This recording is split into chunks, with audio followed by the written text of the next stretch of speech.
Good morning, everyone, wherever you are in the world. We have our last World Venture in Review for 2025. And this month we decided to feature Adrienne Livingston, and she deals with anti-trafficking in its various forms. And so we're going to be talking a bit about that. And I want you to know this gal. I mean, she really works hard to educate the churches, and it's going to be a great time. You're going to learn a lot today. But before we head on into the questions, I do want to let you know that you are free to ask questions in the comments. You are free to interact with us. This is not just a conversation between Adrienne and I. It is a conversation with all of us. So feel free to leave your comments, your questions. They encourage our guests. And oftentimes that encouragement, especially in a hard ministry such as this one, is definitely needed. So Adrienne, welcome. Thank you for having me. It's going to be great. Well, always is when we get together. But let's first go into some foundational questions, like how did you become a believer, and when did your faith become your own? Yeah, so I grew up in a Christian household, but at the age of about 11, we stopped going to church for a longer story than I'll go into right now. That's fine. But at as a child, I definitely had childlike faith. If you ask me if I was a Christian, yes, I love Jesus. I love singing I Love Jesus, the song and playing it on the piano. But then when I went off to college, I did my own thing. I partied, and I had friends. I know I had people praying for me. But the beautiful thing is they were not judgmental.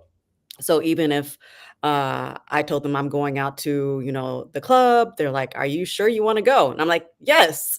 So, I did. But then towards the end of my career at Oregon State, I had an experience that kind of left me a little depressed, and I had a friend ask me if I wanted to go to church with her. It was in Portland, and it was a Wednesday night, and it was a youth pastor that was preaching.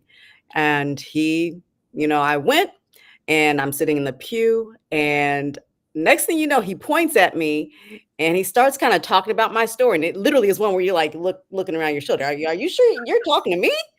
I'm like, huh? And I didn't know about the Holy Spirit at that time because, again, stopped going to church at around Mhm. 11, 12 years old.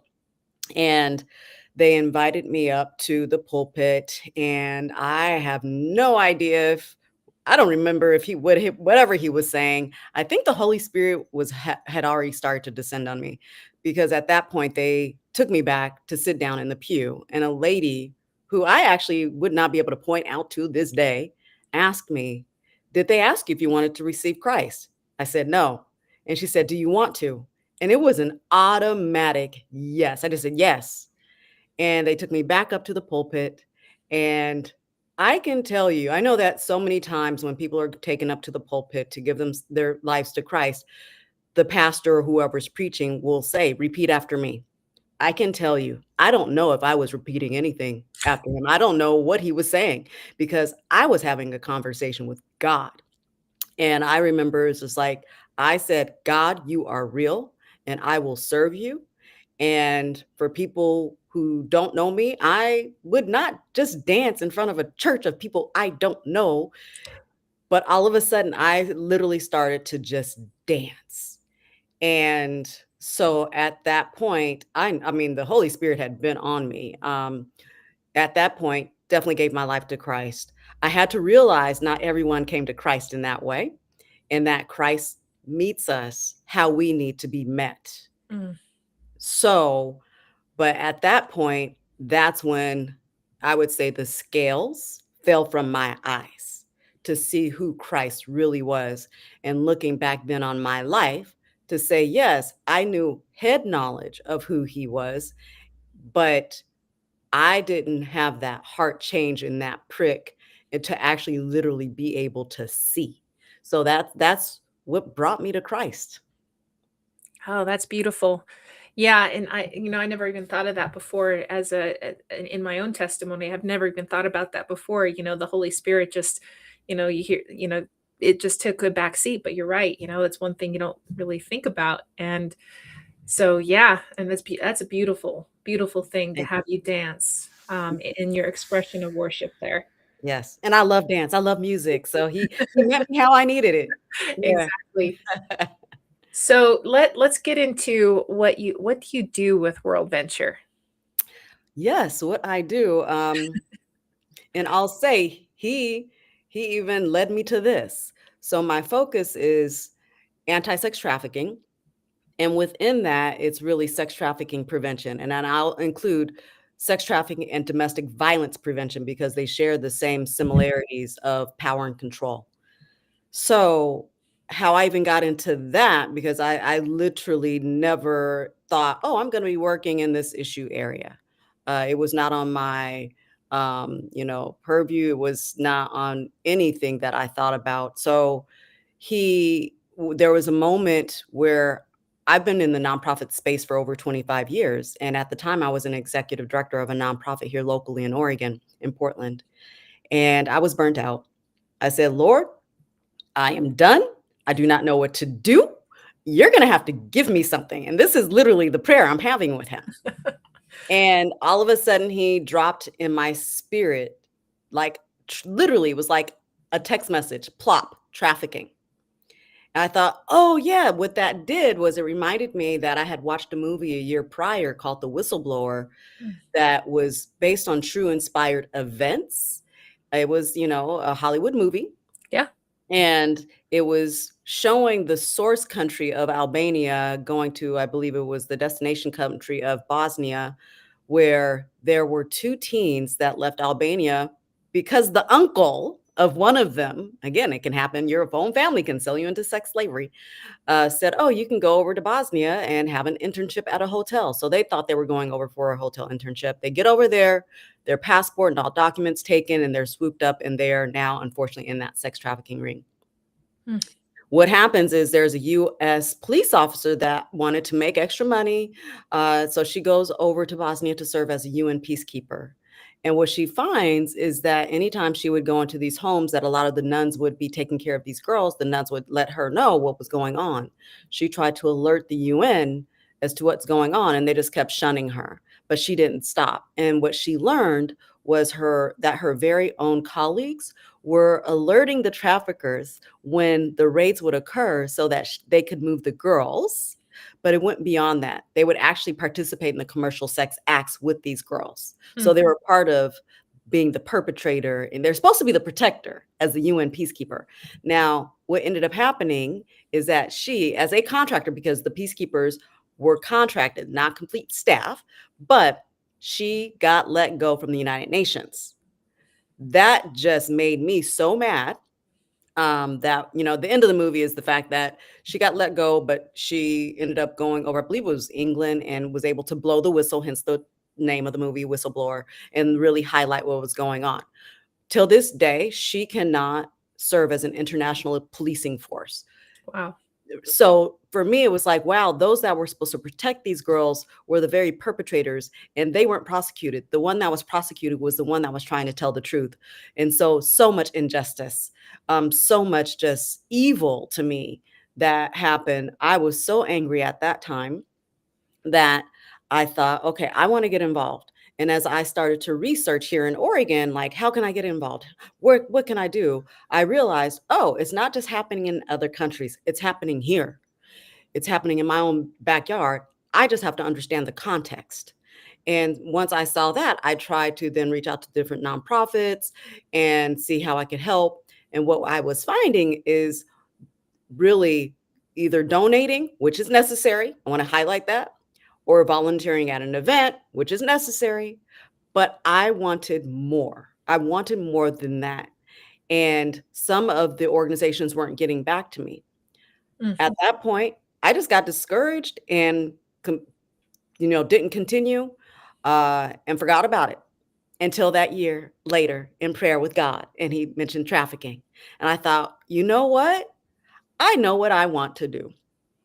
One thing I'm very strong at is program development. I'm a visionary, but I also can really dig down and I'm extremely organized. And I said, you know what? I want to help people get engaged because I know how I felt when I was so zealous to want to get engaged and then nothing happened. And so you lose that umph, you lose that passion that someone would have. Now, I know I'm not going to be the answer for everyone. I'm going to say that first and foremost. But what I know is the fact that being in a nonprofit that I have worked at, that is a small grassroots nonprofit, I understand that not all nonprofits have the capacity to work with volunteers. So even if you do call, it's like they don't have the capacity. They're stretched so thin. Mhm. But I also understand being in the shoes of someone who had the passion to help, that you have someone that could possibly dig in and dig deep, but all of a sudden you lose that because it goes nowhere. And I wanted to help be a bridge, because the thing is, just because you're passionate doesn't mean you're going to work for an organization that works in this issue area.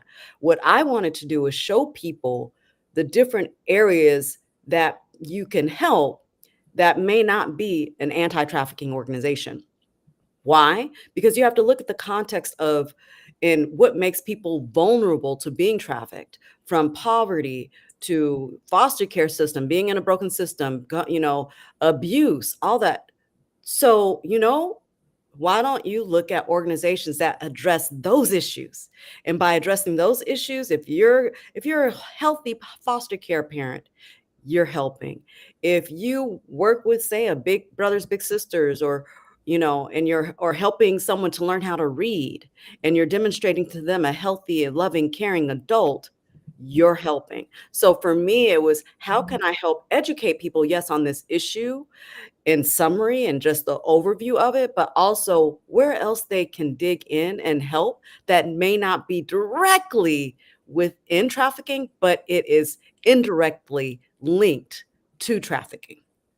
So now back to your question. I just wanted to highlight how I Cool, got it's great. It's great. I'm glad you shared that part. And just for for everyone's reference online, we did an interview with her and wrote a blog about this same story about the whistleblower. I would highly recommend you go to her profile and check it out. Plus, it gives a little summation of the movie, which I saw myself, which was an excellent movie. yeah. Anyway, go on. Yes, thank you. So trafficking, really, it's when force, fraud, or coercion is used to have someone, basically engage in a commercial sex act. And a commercial sex act can be for anything in exchange, anything sexual in exchange for anything of value. It can be money, it could be drugs, it can be housing, it can be clothing, it can be food, all those things. And if you are under in the United States, I should say, it if you are under the age of 18, forced fraud or coercion does not need to be demonstrated because you are under the age.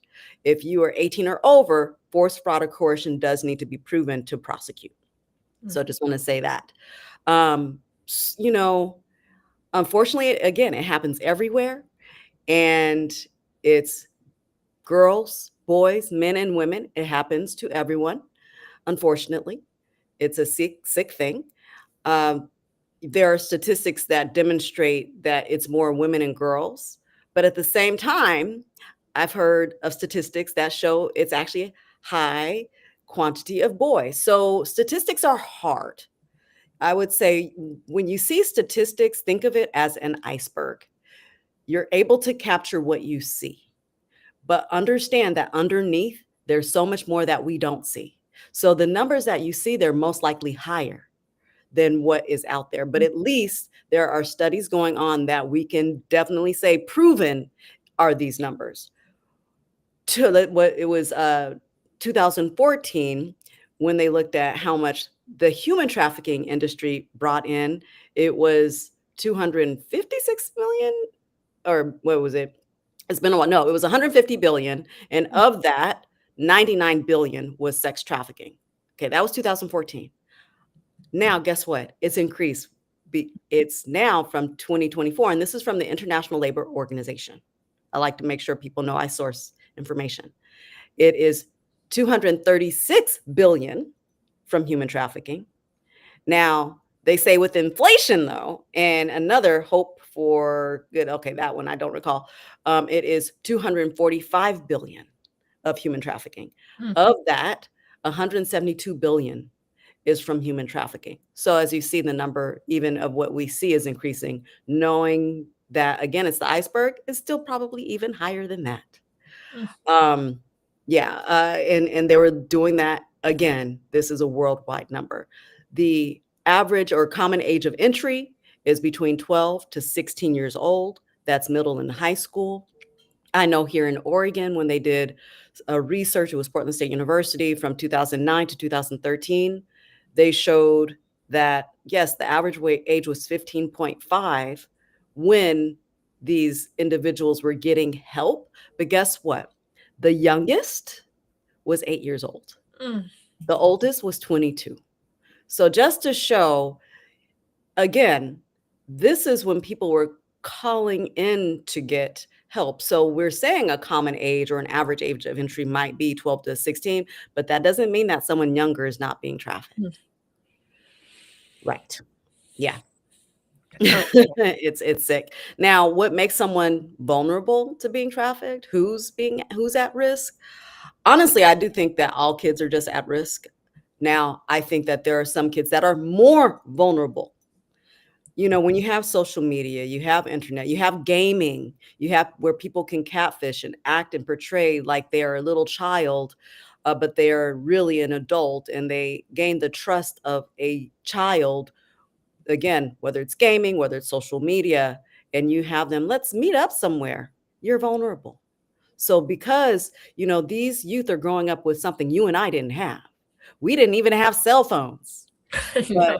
But right, they are walking around with little computers in their hands Mhm. at an early ages. And then with gaming and all of these things, it makes youth just vulnerable. And even dating sites that I like to bring up, because not only, if a youth is on there, they're definitely vulnerable. But guess what? Women are vulnerable. You can be catfished on a dating site. I actually know someone, a colleague, who she was 19 at the time. She got swooped up into trafficking because she met her trafficker, her pimp, on Match.com. Oh boy. Right. So I do think that there are those that are more vulnerable, so someone who is raised possibly in an abusive situation, whether it's neglect, whether it is physical, whether it is sexual, to possibly someone who is in the foster care system. They're leaving a broken home, going to a broken system. It's sad that we hear that there are youth out there that have gone to 20 some odd foster care families. Mm. So then guess what? You have a pimper trafficker who comes to them and says, "Hey, I'm going to wine and dine you." And they show them an imitation of love. Yeah. So the child thinks, wow, this person cares about me. They're giving me these things, these gifts. They're treating me how I want to be treated. And all of a sudden, they don't realize they're being groomed. And that trafficker will then, once they get, again, we're talking about sex trafficking, y'all. So I'm going to have to talk about sex. Okay. That is in the name. That's what we're here. I mean, we're here to talk about what Okay. you do. So Right. there you go. I've heard of pimps saying once you get a girl to have sex with you, you've got her. Mm. And what I didn't even know is, even as an adult, these are things that I've learned, but especially as a child, what happens in your body? Because see, God created our bodies, which means he created all the hormones and everything that's being released. And in scripture, he tells us to become one, and that sex is to be saved for marriage, because he knows all that is involved in that. Yes. So what I tell youth when I'm talking about prevention, because I do educate youth about this, is, and I tell them that statement that a pimp will say, once I get her to have sex with me, I got her. See, what happens is when a woman gives birth, oxytocin is released, and that's our bonding hormone. So when you give birth, you are literally bonding with that baby, and it's released in a high quantity, it's high dose. The other time it's released in high dose is when you have sex.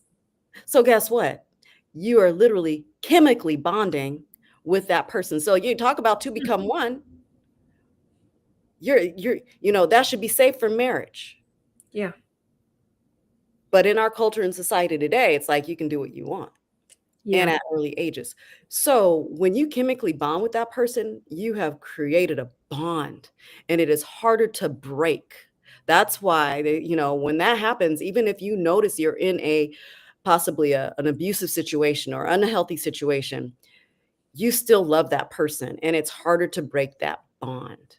Mhm. And that's why even if a pimper trafficker can't say intellectually what is going on, they know practically in their experience when they have a girl and they have sex with them, she just loves them and she will do anything he wants. So you have that going on. To someone who comes from, say, an immigrant or refugee situation, if you're someone fleeing your country, one, you don't want to. I mean, I wouldn't want to. This is my home. Mhm. But there are certain reasons that you have to flee. So you go to another country that you don't know their customs, you possibly don't know the language, you don't know what's typical. So you might be a parent and your child comes home, is like, "Oh yeah, this person wants me to, go on this camp," not knowing and really and how they're doing it. This is a man. He's playing as if he might be a teacher. They may not know that he's a teacher. Oh, yeah, you want to go to this camp? Go to the camp. And unfortunately, their child may be vulnerable to being trafficked. Mm. So you have that happening, or even someone who is, as an adult. Again, it doesn't only happen to kids that you need work if you're coming over to another country and someone might give you a promise of some certain job and they have nefarious intentions. So I do believe that there are people who are more vulnerable to Yep, this happening. Mhm. definitely, and that's really good explanation. Um, so you once shared, to jump on your topic, you once shared it with us about ending the demand. So what would that look like? I mean, you mentioned it's billions of dollars in profit. Yeah, well, unfortunately, it's, some countries' GDP or GNP. So, governments have to really, I think, enforce it even more strongly. Um, there are some drivers of the demand. Pornography is a driver of the demand. Unfortunately, it's rampant. You can get it again on your phone. You can get it on your computer. You know, it's one of those things that it changes the neural pathways of your brain because you become addicted. It's just like a drug, just like heroin. So if you look at pornography, where it may be stills, then you move to video, you want more because what's happening again, God created our bodies. Dopamine is that happy hormone is being released when watching or seeing pornography. You need more to get that same hit, if you will. So what does more look like? In Oregon, we have strip clubs and full nudity. Mhm. And this is even more than in Nevada that has legalized. They call it sex work. I don't believe it's work. That's just me. So I believe it's an abuse of the body. Anyway, so the thing is here to get that same hit, then you go to watch, maybe a strip club, and again, it's full nudity here but then and maybe you get a lap dance, but then, I need more. I need more. The next thing is purchasing someone for sex. Now, statistics in the States, two-thirds of the men who purchase sex are married, and two-thirds have kids. Think about that. They're married and they have kids. And some of them are even having sex with kids just as young as their kids. Think about that too. Now, why would someone married do that? What we've seen is that, especially if it's from the beginning of pornography, there may be some things in the images or the videos that they see in pornography that they don't want their partner to do. So they'd rather purchase it from someone. Yes. So I think really cracking down on pornography, and we know that unfortunately, kids are viewing pornography at earlier and earlier rates. It's not a matter of if it's going to happen, it's a matter of when. And I know statistics say like a young boy will see it at a very young age at 9. So I'd say for parents out there, talk to your youth about this. There's a book called Good Pictures, Bad Pictures. Buy it. It's a read aloud book that helps you and gives you the words. You don't have to worry about what to say because the words are there. Read it to your youth. If you're a grandparent, read it to the kids because, again, it's not a matter of if, it's a matter of when.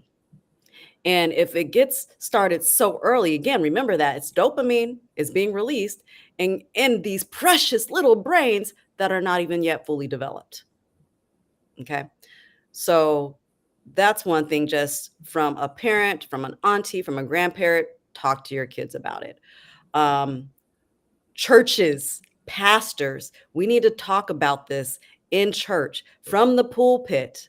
You know, there's an organization that works in some states. It's not completely throughout the United States, but they are a resource about ending the demand. It's called the Epic Project. And these are men that want to help other men get out of this, whether it's someone who has purchased sex or someone who has an addiction to pornography. So I would say, really, pastors need to be talking about this because the other thing is, and see, I used to be on a board of a university, and I talked to some of the faculty here at the university. And guess what? What their issues were. Some of the, potential pastors. So the students going to seminary to be pastors were addicted to pornography. So it's not just people in the pews, it can be the pastors themselves. So it is unfortunately run rampant in our culture.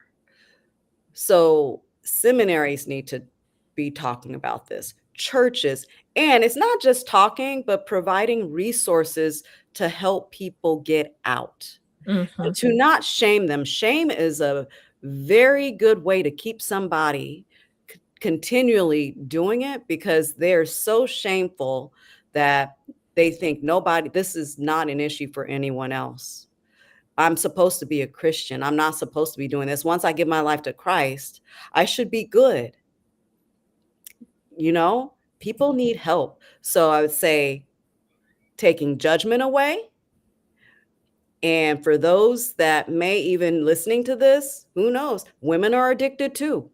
They show more men, but it's really the percentages of women looking at pornography is increasing as well. So if you do have you know, you want help, there are ways that in organizations out there. So Epic Project is one big one that I would really, really emphasize. Um, but there are Covenant Eyes is another that I would highly recommend. That this is something where the devil, the enemy, wants people to feel that they're being judged. He wants them to stay shameful, which you don't. You need help. That's basically, it's an addiction. You just need help. Um, he wants people to stay there so that they stay in it and they don't get the help they need. So I would say it needs to be talked about and resources provided, from counselors, anything that, to help someone get out of it.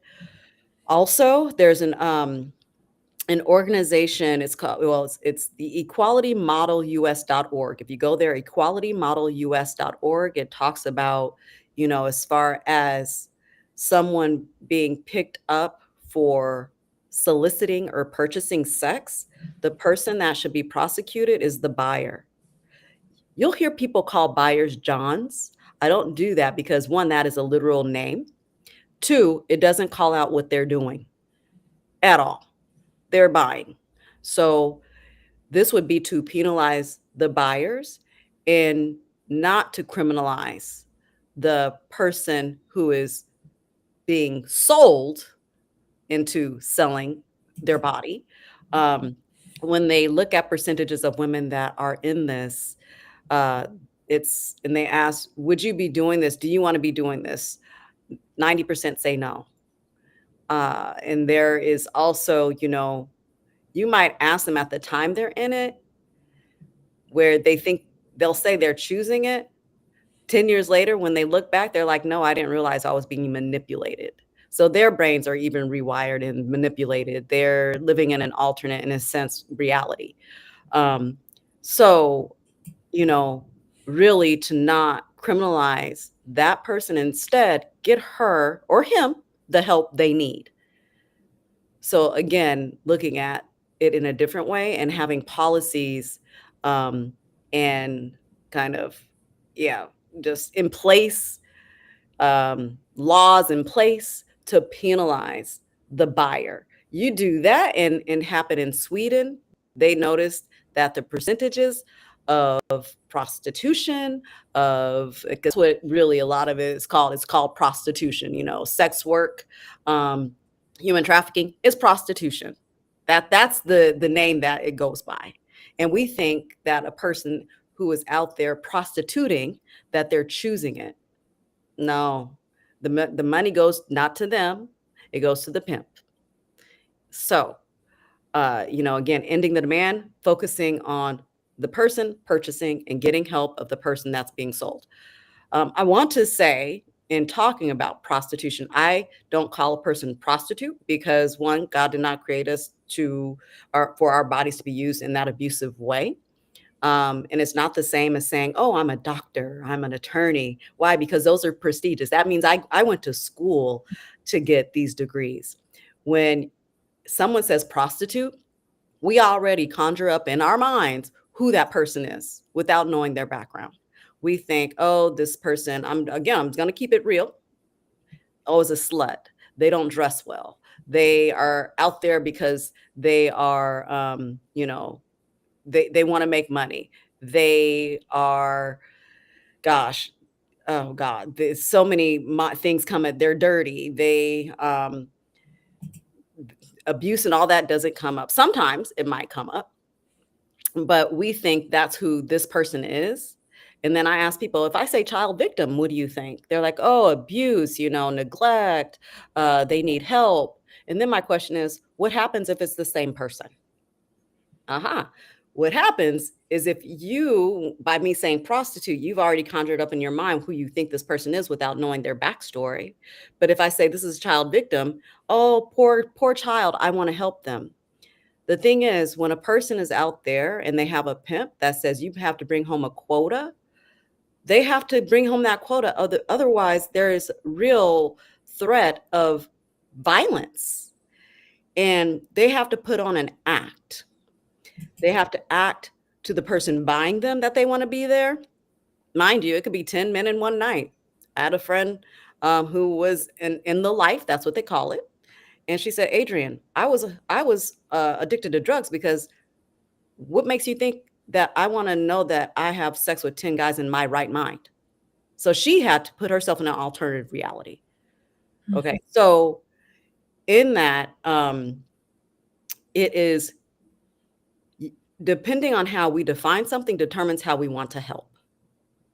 So I say, instead of saying prostitute, person that was prostituted, it's the act of being.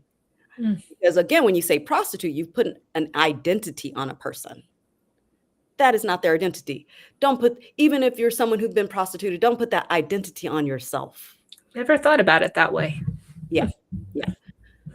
So, again, I would say, as far as ending the demand, criminalizing more, equality model. If you need help, there's the EPIC project. You can go to Covenant Eyes. Again, reading out loud the book called Good Pictures, Bad Pictures with Kids. And they can start really early. It's really well written and for an appropriate age. Wow. So on that note, tell me about what WorldVenture and even what people that you work with directly, volunteer or otherwise, what are they doing in anti-trafficking efforts around the world? Yeah. So we have several, and I don't know all of them because there are people doing things that I know that have started that are new, but I know Brian Leak, who is in Oregon. He is working with the EPIC project, and he is also wanting to counsel men and talk with pastors. His wife, Melissa Leak, they used to live in Austria, and do ministry there. And so now that they've moved back to Oregon, she is still connected with HERE that actually works with victims of trafficking. And there's another person, again, that is in Austria that is working with HERE as well. There's Brian, not Brian, but Titus and Stephanie Folden in Spain. So there are several people. We have individuals in the Philippines, Chris and Brent Ralston. I know they are more on the prevention side. So again, when you look at the ways that you can help, there's ending the demand, there's awareness and education, there's prevention, there's advocacy, advocating for laws. So there are so many different ways that one can help. There is, again, then also working directly with those that are impacted, unfortunately, by being, whether it's a victim or someone who has addiction to pornography, or other things, or even purchasing. When working with victims, you have to be ready to work with victims.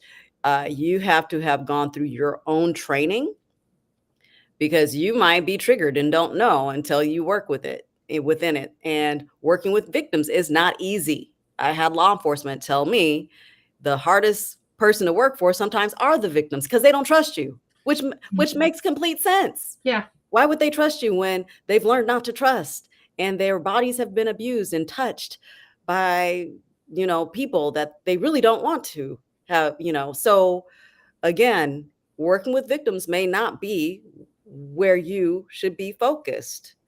It could just be working with a nonprofit that's working with immigrants and refugees, or working with a nonprofit that works with domestic violence. So really, I would say broaden the span and scope of your thinking when it comes to trafficking, because it's not in a bubble. I think people, when you hear trafficking, you think, oh, sex trafficking, it's on its own little bubble. No, it's everything that, yeah, it's surrounding it. So, yeah. And I can hear your passion in your voice for this field. So tell me, so we have several articles, as we mentioned before, on her ministry profile, if you want to take a look at it, especially a very nice presentation if you want to look at it. But since you started with WorldVenture, when was that? What year was that? 2014. So since 2014, how has your ministry grown and changed over the years? Yeah, so when I first started, I really wanted to map out where people were in doing the different, categories, as I talked about, whether it's direct service, advocacy. And because I'm in Oregon, I definitely started here. But as I continued, I really saw my focus would be preventing it from happening.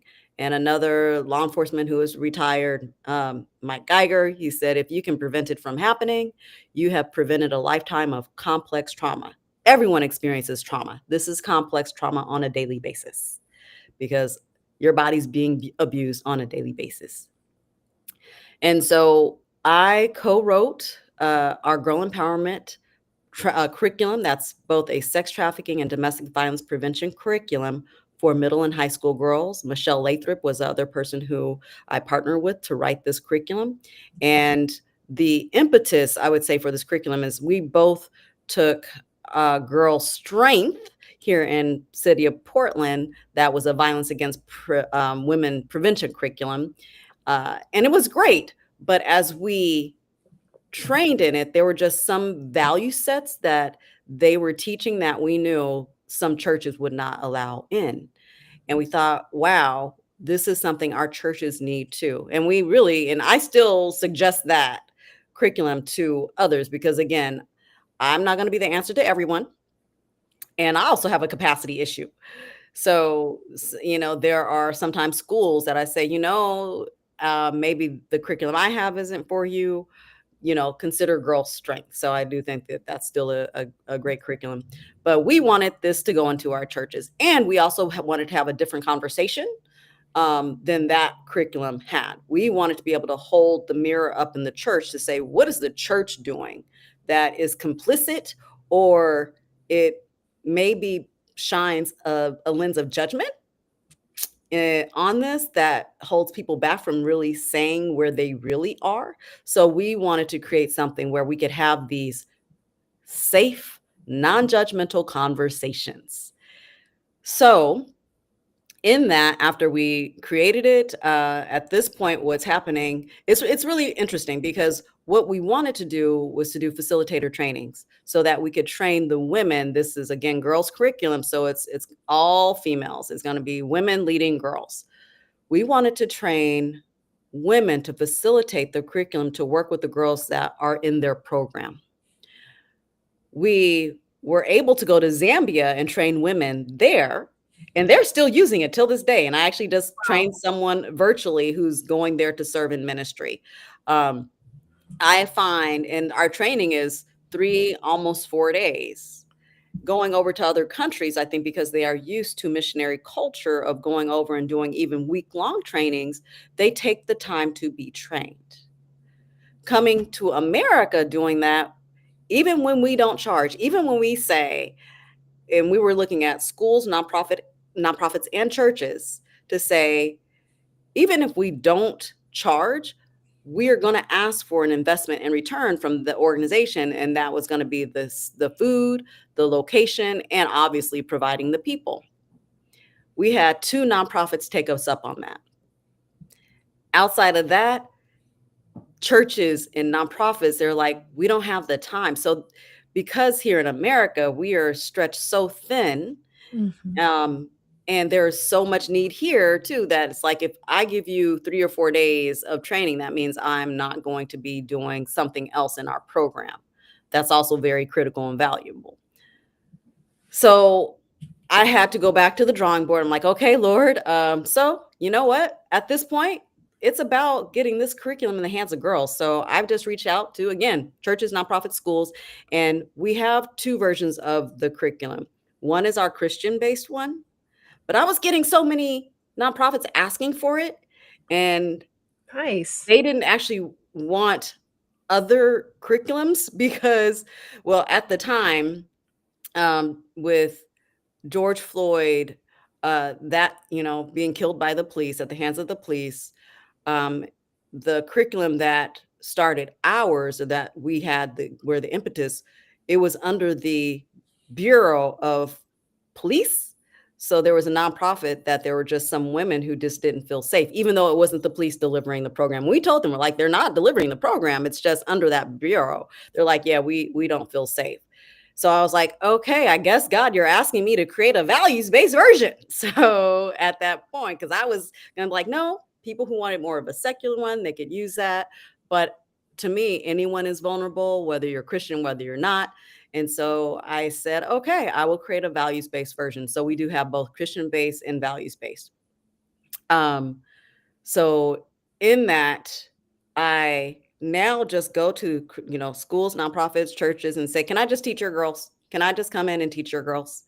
And what is happening now that I've been doing that is the women that I've connected with within the organization are a part of the training. So they are, in a sense, getting the training. And on top of it, after they do the training, I say, I need you to be trained. And they say, yes.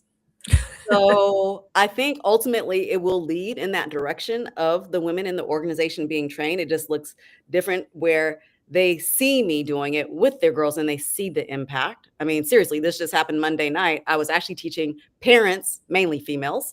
The men weren't coming. um, and it was females, and they actually had some youth as a part of it.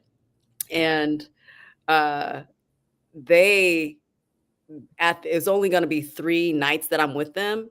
And one of the staff members at the end of it, she's like, we're going to have you come back. And, more than 3 nights. I said, yeah, and I need to train you. And they're like, yes. So, yeah, I still have that desire to do the facilitator training. And there's another organization in Hawaii that we've connected with, a person who is running a program for girls who are either at risk of being trafficked or have been, and she is a survivor herself.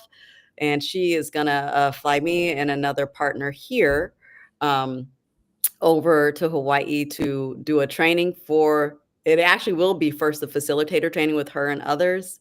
And then that next week we'll train the girls. So that is going to be planned for next year. So really for me, it's moved and morphed from me educating a lot about it, because I was educating at universities, churches, etc., which education is needed because it can help change the mindset and myths of what really is going on and not going on in this issue of trafficking. But really, my focus now has shifted to the prevention and giving, in equipping and giving resources, not just to girls, but to women, to prevent it from happening. So that's what's happened here. And looking at it both here in the States training and abroad, this is something where people can, this is a service, so they can bring me in. There would be a fee, but again, I it would help the ministry, honestly. Um, and it's to be able to continue to do what I do. But to train others to facilitate it, that's what my desire is, so that it has a larger reach. Yeah, sometimes what they need is just to see you teach it in order to realize what it is, Yes. and feel comfortable with it. And on that note, can you give just a little bit of insight into what the curriculum involves? Yes, it is a 7-module curriculum, typically hour and a half each. However, when you have it in your own organization, you can actually extend it so it can last longer than the 7, weeks that if I came in to do it, it would be. But it tackles healthy and unhealthy relationship characteristics, because oftentimes we don't know, and it's not a conversation we necessarily have. So it's, do you know what financial abuse looks like? Do you know what emotional abuse looks like? Do you know, what does it sound like? So we talk about those things. And with the curriculum, it's not lecture based, it is activity and discussion based, so that we're not lecturing does not work. Yeah. So we address, your intuition. Listen to your intuition. Humans are the only mammal that doesn't listen to the God-given instinct that he has given us, the gift of discernment, the gift of intuition. Even if we can't see what's going on, our body knows. Just like when we're getting sick, our body starts giving us signals that we're getting sick. If we're in an unsafe situation, our body starts giving us signals that it's unsafe. Even if we don't think it is, we want to second guess ourselves. So we talk about intuition. We talk about knowing your boundaries. Do you know your boundaries? And sometimes we don't know our boundaries until they're crossed, and that's okay. Um, but one, know your boundaries, write them down. And do you know when someone is trying to do a boundary intrusion or a boundary crossing? Because that happens a lot. Do you know what real love is? The reason we bring this up is because, again, these pimps traffickers are selling an imitation of love, Mm. and people fall for it, unfortunately. Even women and men, because it's saying, you're giving me what I want. It's that honeymoon phase, and then you change. So in both the Christian curriculum and the secular one, because this is the one I said, I am going to keep this one scripture. It's 1 Corinthians 13, 4-7. Love is patient, love is kind, it does not boast, it does not envy, it is not proud. And what we say is, instead of saying it as a statement, make it a test. Test the person that you may be romantically involved with, and say, is Jason patient? And before you answer, think of the examples of this person being patient with you and being patient with others. And what these all are characteristics. Go down the line and ask, is Jason, not jealous? And like in the beginning, we say, do this as a baseline. All of these are most likely going to be no. But I'm going to say what you're trying to really get at is the character of the person, who that person really is. And no, this person is not going to be 100% of all these characteristics at all times. Because, for example, and you should test yourself as well, I'm a pretty patient person, but there are moments my patience can be challenged. Okay. So, but if you look at who I am patient. So, what you want to do is do all of those characteristics at the beginning. And if things start to change and you feel like, I'm starting to feel like I'm walking on eggshells, do it again. And especially the jealous one or anger one is not easily angered. Those two, for both trafficking and domestic violence, often change. It's, before when we started, he wasn't jealous, but now I can't look at another man, just look, without him thinking I want to be with that man. And then he gets angry. And then it's my fault. Mm. So what I'm going to say is I'm not going to say that this person doesn't love you, because once I say this person doesn't love you, you're going to go on the defense and say they do. I'm going to say, are you being loved well? And if you know the definition of love is this and these characteristics, and all of a sudden it's demonstrating that no, he's jealous, he's easily angered, he's very proud, and I can't do anything right, then you're going to see this person is actually not loving you well. And you have a decision to make. I would hope you would make the decision to terminate that relationship. But I understand that it's hard. And especially if you've been engaged in intimacy sexually, it's going to be harder. You just need to know that, but you can do that. And it may be then now time for you to leave that person because they're not loving you well. So that's what we say. And it doesn't just have to be with a romantic partner. It could be with a family member. It could be with a friend. And also check yourself. How are you at loving others over a period of time? Are you good at loving others?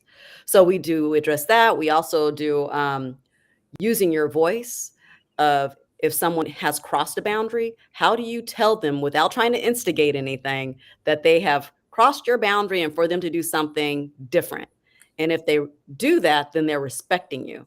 If they don't, they're not. So is that a good friend? Is that a good partner? Is that a good family member? So again, so we address a lot of things again, because we don't just address trafficking. We do address, what does it look like for grooming and recruiting? What is the teen power and control will? What is the cycle of abuse? We address all of that. So we address this holistically, and really it's life skills that these girls and women are gaining from this curriculum. That's awesome. And how can they contact you, churches or organizations that want this curriculum taught? How can they contact you? By email is best, and Okay. that is a.livingston@worldventure.com. Perfect. So you have that contact information. So what, as we go through, if someone wanted to serve in anti-trafficking, what are the opportunities for someone to serve? What opportunities specifically are out there right now? Well, again, that's where I would ask, what is it that they are interested in? What captured their heart? Because I actually might tell them, look at these different ministries where it might not be trafficking, but it could be working with an immigrant and refugee organization. Are you someone who likes advocacy and policy? Then I'm going to direct you differently. Are you someone who, if you're a man, and I know it's harder for men to get involved, I would definitely connect them to the EPIC project, because I think they could provide some resources as well as ideas. If you're someone who really likes to work with youth, or you're a grandparent, I'd say teach kids how to read. So it doesn't, I think when people hear about this issue, it is dark, it is dirty, it is murky, and it's like, oh, that I don't want to get involved with that part of it. You know what? You don't have to. You could actually get involved with a very, very hope-filled part. Teaching kids to read, being at a Big Brothers Big Sister, become a mentor. There are organizations that need more mentors. If you're someone who likes working with women, get involved with women's organizations. So again, I think it depends on what audience you like to help. And therefore, from that point, and what you like to do. Are you someone who likes to present? Maybe addressing, going to some organizations and asking, do you have a speakers bureau? Can I be a presenter on this? So that's a big question, because it depends on the individual. And then really, I think having a person look at the expanse of just there's so many nonprofits out there. What are the nonprofits in my area? What do I like to do? What audience do I like to work in? And let me research those nonprofits. Yeah. Awesome. That's a great answer. And I would encourage anyone out there to get involved in your church or local church and friend people that are maybe younger than you, and get involved in the youth, and so that they have a good support system, I would add. But what is your support at right now? My support is at about 42% right now. Oof. Yeah. So if you've watched this thing and you're watching this after it's live, and you feel like you would like to support her, you can go ahead and make $25, $50, $100, even $10 a month. You can go to her giving link, which is the QR code here on the screen. You can scan that if you're watching on YouTube or whatnot, or on the website, or you can go into the chat of Facebook and YouTube and click on the giving link we have put into the system. And I would encourage you, even if you are an org and you don't want to support another missionary, maybe make a generous one-time gift. Everything helps, but also I can't stress enough. Many of our global workers, including Adrienne, would benefit from people who would advocate for their ministry. So if you like what you heard today, share this live stream, share her giving link, invite her to your church to speak. These are different ways that you can help give exposure to people like Adrienne and their ministries. But I would also if you want to reach out to her, you've got her email and you can reach out to her. On her ministry profile, you'll also see that there are social media links. You can connect on a deeper level with her there and sign up for her newsletter. Yeah. How can people be praying for you both personally and professionally? Yeah, I'll start with professional and with personal. Professional, just leading me to the organizations to teach the girl empowerment curriculum, and that from me teaching the girls, that would lead to me teaching the women at that organization how to facilitate it, and that ultimately it really helps the girls and the women being taught these tools to prevent both trafficking and domestic violence from occurring. And that whether it's them or them helping a friend or a loved one, that would be one.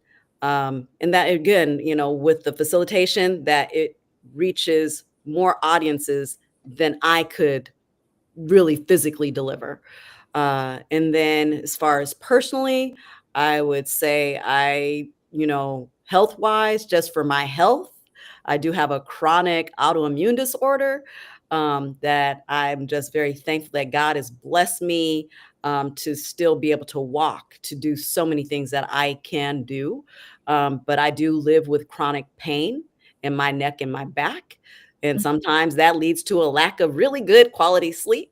So I would say just praying over my health is a big one. And I did just lose my puppy.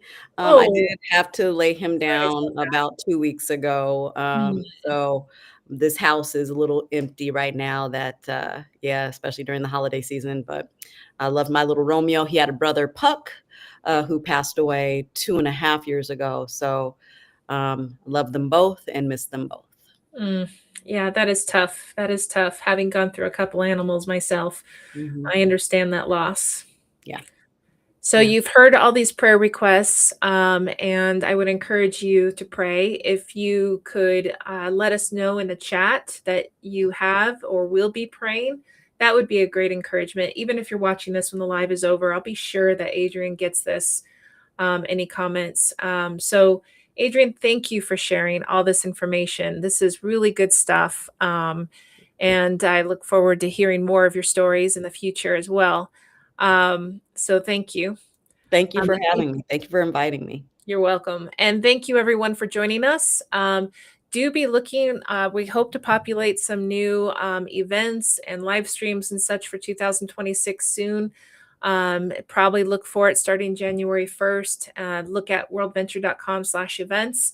Probably through January, I'll be looking at filling that with some interesting speakers, maybe some books, authors, all kinds of different things.